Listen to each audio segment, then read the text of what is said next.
straight into the roof of the net. Nice one. Straight down the middle. So a good performance from both teams here today.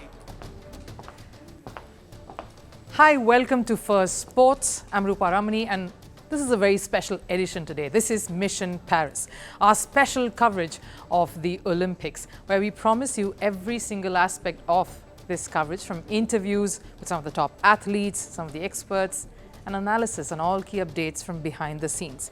We've covered some of the big previews this week, including my pick of the top stars to watch out for and who are most likely to strike gold and India's strongest medal hopes. And today, we set up the Olympics for you, as we are just some hours away from the opening ceremony. So let's get started, but first a look at all the headlines.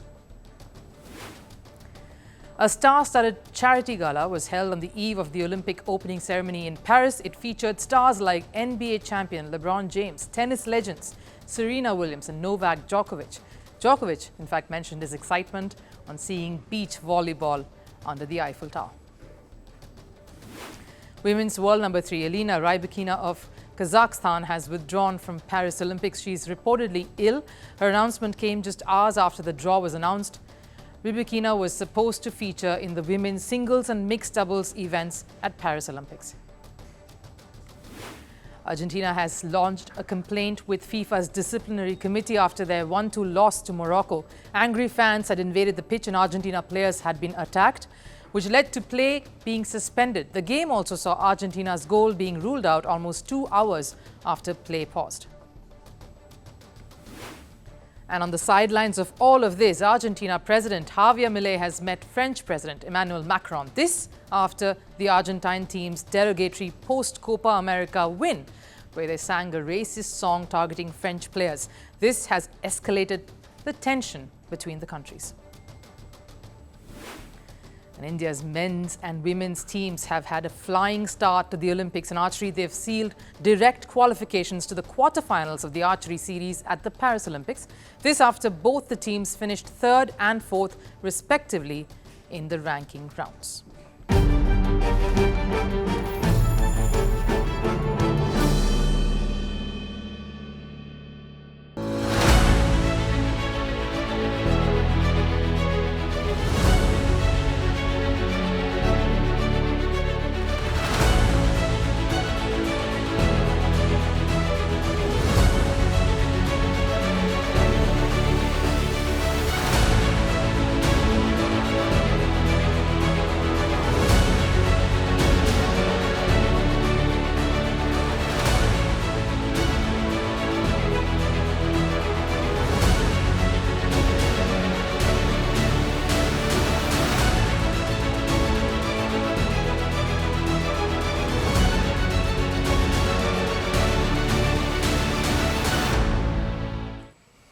Yes, after almost 5 months of intense preparations, nervous excitement and a massive build-up, the D-Day is here. Olympics 2024 will officially kickstart with the opening ceremony later tonight.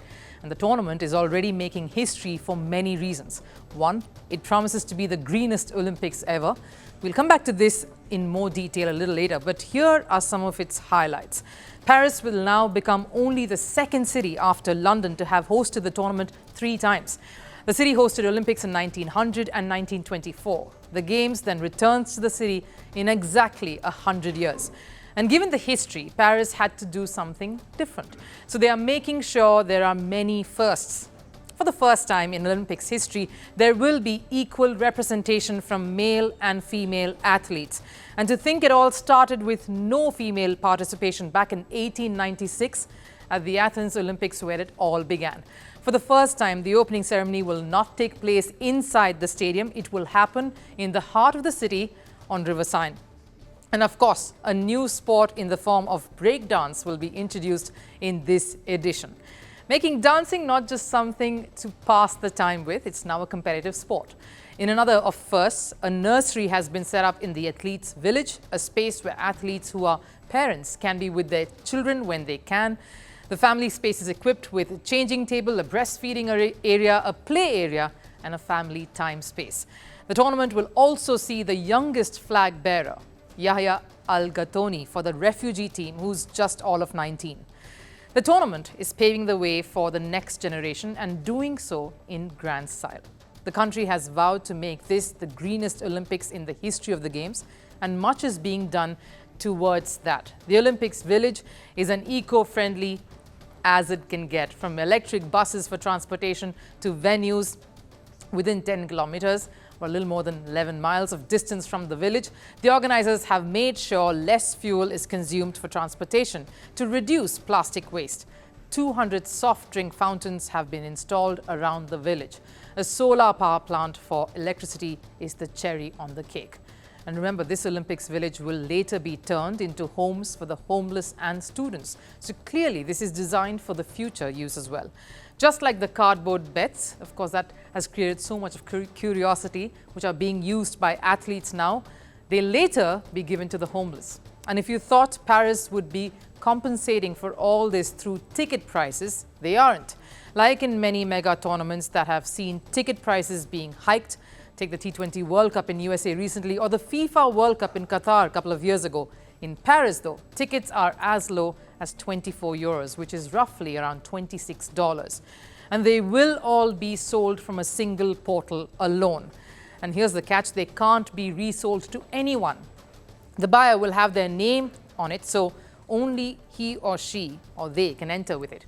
About 10 million tickets are expected to go on sale. So quite a memorable tournament for everyone out there, and it will be remembered for ages to come, especially by athletes who will get to take back a piece of the Eiffel Tower with them if they end up on the podium. Medals will be infused with iron from the original Eiffel Tower structure, which the city had saved during all the renovations.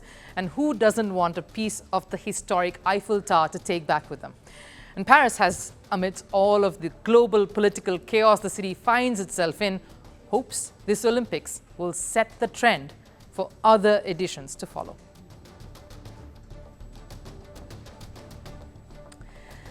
France and the top administrations, the government officials, everyone involved in the execution, the planning and the deliverance of these games is under immense pressure.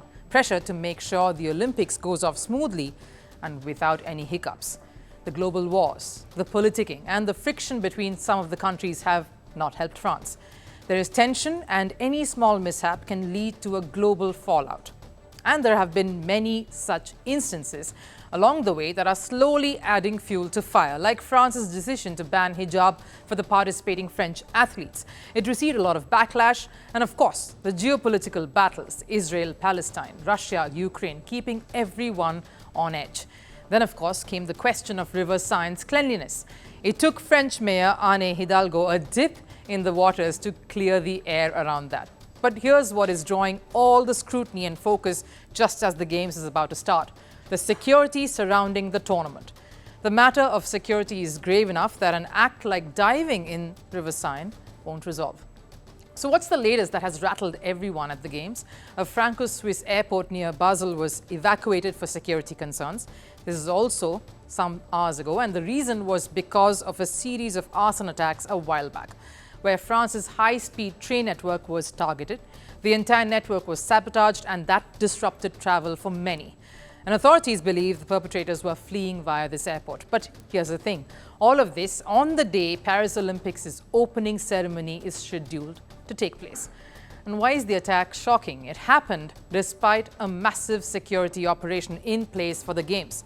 About 45,000 police officials, 10,000 soldiers and 2,000 private security staff have been deployed, and yet the railway network has been brought to a standstill. For months, Paris has been filled with metal detectors, security personnel crawling all streets across the city, almost giving the sense of a country going to war or in the grips of one. And there's more. Paris has received multiple terror threats from ISIS and Russian bots in the build-up to the Games. The added concern is also with Israeli, Palestinian and Ukrainian athletes all present in the city. And of course, let's not forget Russian and Belarusian athletes who are participating under the neutral flag. The city is under lockdown, and yet the arson attack occurred. So everyone is on high alert. Another reason, of course, are the death threats that Israeli athletes received. The attacker claimed the athletes will be massacred like those at the Munich Olympics that has given many nightmares since. This is not the only concern, there's more. Reports say pro-Palestinian supporters will protest during Israel's football match that's scheduled to take place against Paraguay this weekend. The mood is grave, and this is only bound to get more chaotic as the games start progressing. So the question is Paris even prepared for all of it? The mayhem that is about to follow, because forget terror and death threats, Paris has so far failed to even come to terms with the most basic concerns. And a lot of visiting countries have had their share of grief. Argentina football coach Javier Mascherano claimed that his team was robbed. No, he's not, of course, referring to the equalizer being disallowed against Morocco. Of course, that's a grouse too. During their practice session, Argentina players' belongings were stolen, like rings, watches and wallets. And after that, during Argentina's match against Morocco, fans threw cups and bottles at Argentina players. The game was stopped after fans invaded the pitch. Security brought things back to order, but they took 2 hours to do so. Then there was the incident with New Zealand women's football team. A drone from the Canadian team flew over their practice session. The incident was reported. Canada assistant coach was suspended and another technical staff was let go. How is Paris intending to keep these matters under control? When the city experienced a massive terror attack in 2015, there were questions over Paris' security for the 2024 Olympics. The then French president, François Hollande, said that Paris would be ready. Now, after almost 8 years, the Olympics is here. Athletes have arrived. The opening ceremony is upon us. The security personnel are here too. But is the city really secure? Especially when you see reports of tourists being raped in the city, it's a shuddering thought. Yes, multiple arrests have been made, whether it was the Russian chef who allegedly plotted the terror attack or an 18-year-old who's supposedly plotting attacks during the Olympics. But are they really equipped to handle the situation if things really go south? Because if Paris is unable to handle the most basic concerns, how protected are the athletes truly feeling? Can Paris get its act together as things start heating up with the weeks that go by?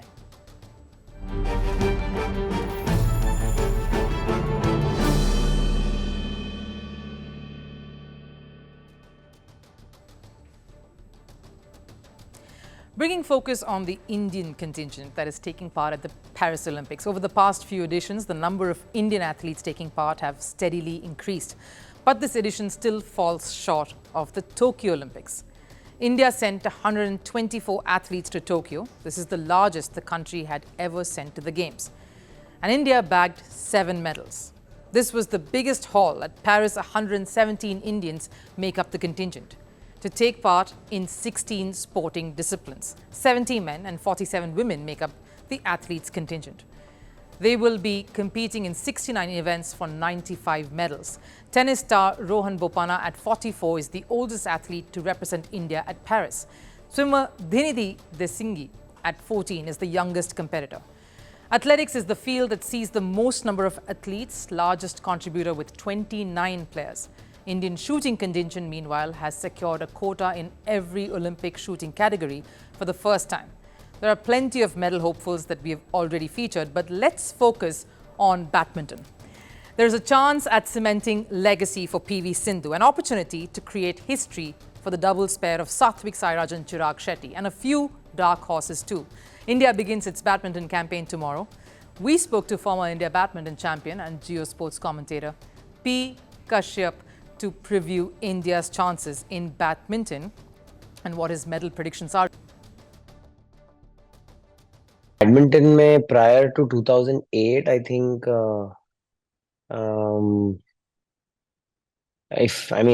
my perspective wasn't about Olympics the way I was, but post 2008, once Saina played and there was so much popularity, and she reached the quarterfinals, and there was so much media attention on badminton and the Olympic sports actually.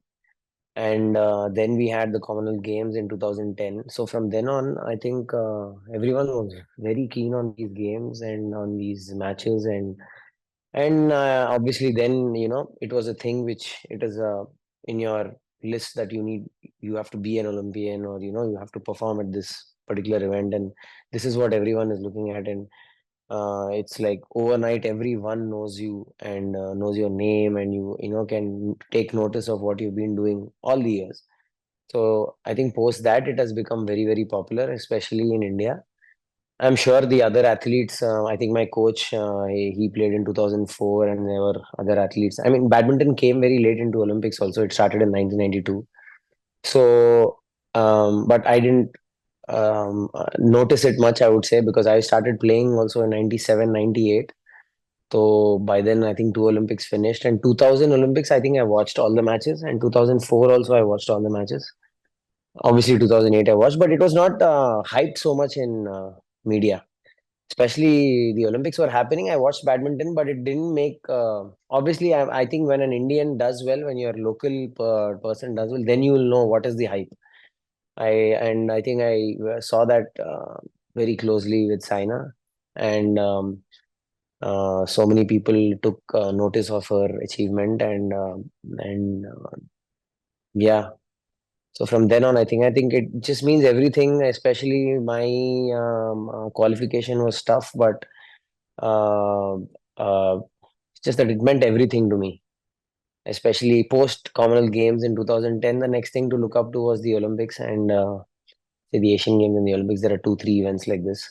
Although badminton circuit is quite packed, unlike other sports, we have tournaments every month, every second month, and big tournaments, super series tournaments, and we are very much worried about our ranking.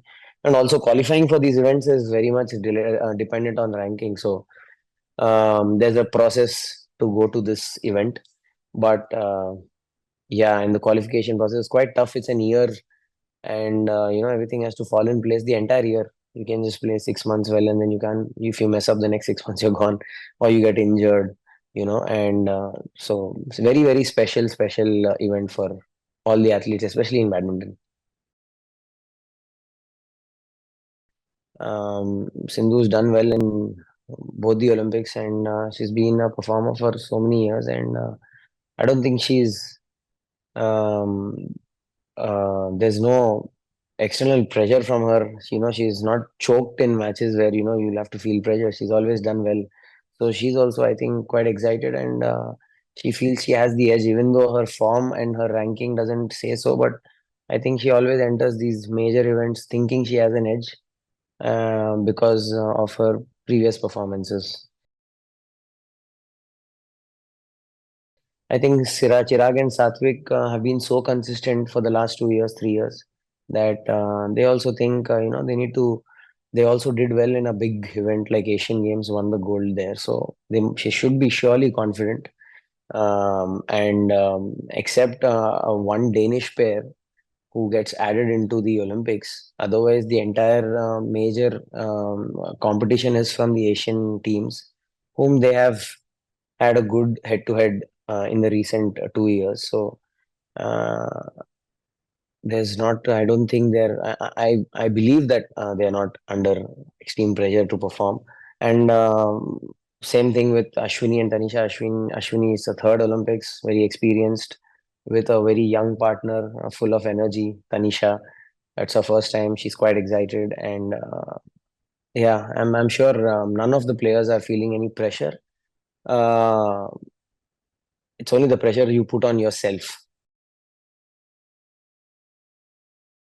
Lakshya's first time. I'm sure he's very excited. I know him. I've traveled with him and know him as a person. I'm sure he's raring to go and he's extremely excited to play. Even though Lakshya is young, but he's quite experienced. The last 2 years, he's been playing in the circuit. 2 years back, he played the All England final, and since then, not dropped very drastically. Only probably a couple of months in between, he had a patch where he lost a couple of first rounds. Otherwise, he's always made it to the quarters or above. And then the way he qualified for the Olympics also in March, he played two semifinals in French and the All England. So those are huge results to qualify under pressure because he was in a tight race with Srikanth.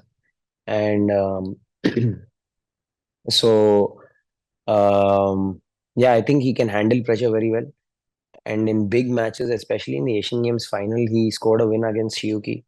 In Thomas Cup finals, he scored a win against Ginting, playing the first singles, which is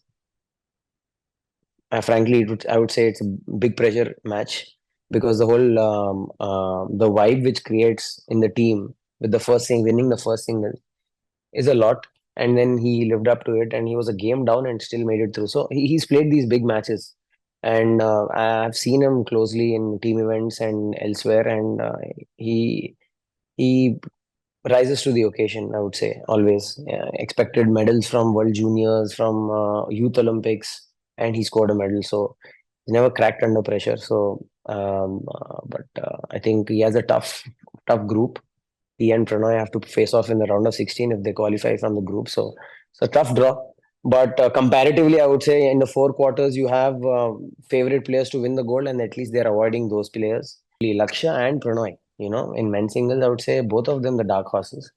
I would say because, frankly, Prannoy has an edge because he won the medal at Asian Games and won the medal at the World Championships recently, and he has an edge. And this is very recent. This is like the last 6 months and the last 1 year. So Prannoy has an edge, and but Lakshya is known to be beating any player on his given day.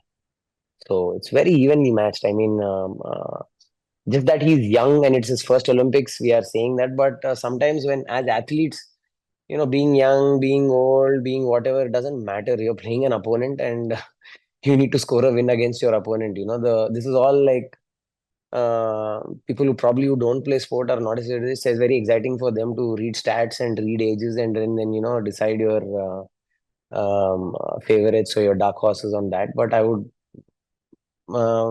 would just say about the game basically. What is their standard and how are they playing and how are they compared to the other top eight players in the world? And because we have not seen in the last say 5 to 6 Olympics from whenever it's happened, we don't see anyone out of the top eight going and winning a medal.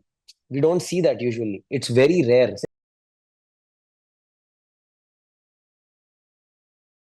Pranay has been having a tough month. He had he was sick for a week, 10 days, like 2 weeks back with chikungunya. So that was quite tough on him. I think after that, he's progressed quite well in training. I was watching him quite closely. I was sparring with him a couple of sessions. And I think maybe that's a blessing also. Sometimes when you fall sick and the expectations drop completely, and then you're just challenging every opponent. You're also keeping yourself as the underdog anyway, against anyone, and that is I think can be an advantage. But we have to see how his fitness levels are. They won't be at their best, but you never know. Sometimes Olympics is it just gets that extra energy in you, and the extra adrenaline pump, and you never know what can happen. Pranay has got big results in Asian Games. He beat a top level player in the quarterfinals and got the medal. In World Championships, he beat Victor, who was the former gold medalist, the last one, the defending champion, and he beat him a couple of times in other events. So he's seen like a player who can beat any player on his day, and so that's his strength. And I think being an underdog will play to their advantage, I would say, because your opponents are not expecting you to win. I mean, only there's a hype created, but I think these players are smart enough. They understand where they stand in the tournament and what is their and how do they approach this particular situation. Quite experienced. Oh, okay. I would say we are in 4 events, and I would say 3 medals. I'm so excited. I'm so excited. I've always felt, this is one of the things I could do well. I've always been technical about the sport, about different aspects of the game, and I've always loved the sport, I would say. And so this is something I can comment on, and can make sense to the people watching. And then Geo has also organized it in a nice way. I mean, it's in 4 languages. It's in 4K, 4 languages. It's free. It's just amazing. I mean, the way they organized it, and just the entire the hype to the Olympics. It's very exciting, and I'm looking forward to it. And I want to see myself doing it and be a proper critique of myself, because I've been quite critical about commentators. So there's some pressure on me which I put on myself. Yeah. Time for last serve. The Olympics is about to begin. We are moments away from the opening ceremony. It promises to be a magical one and a first of a kind. So we leave you with what preceded that. We bring you the Olympic torch relay, where many prominent faces took part in passing on the flames. The torch relay itself is a gesture that has been on for decades, symbolic of the tradition being passed on from one generation to the next.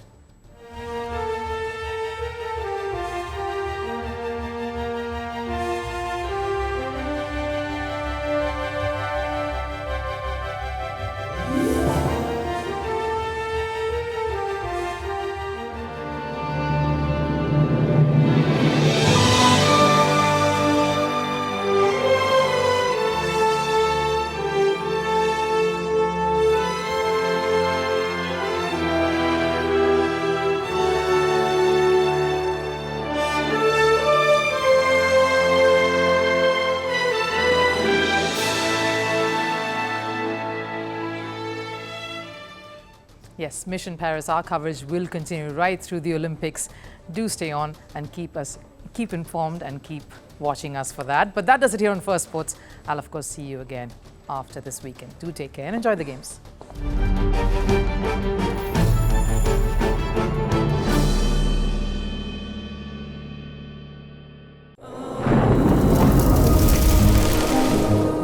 Climate change is on our doorstep.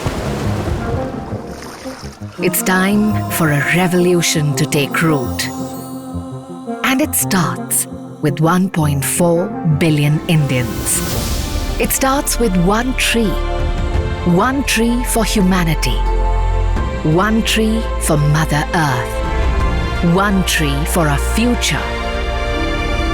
Project One Tree, a News 18 network initiative.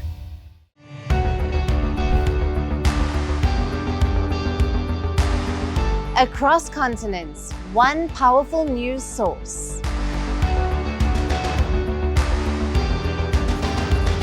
Bringing you diverse perspectives on the issues that matter.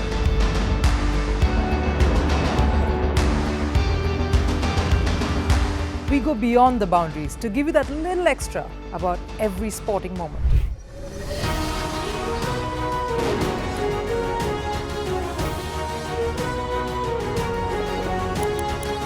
So thank you for making Firstpost 5 million strong. We're counting on your support, and you can trust us to bring you the news unfiltered and unvarnished.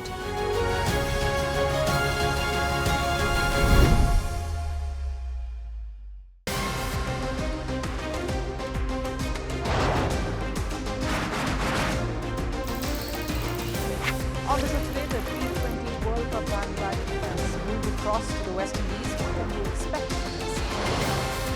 Hello, I'm Alison Green, coming to you from Durban, South Africa. Today we have a special show.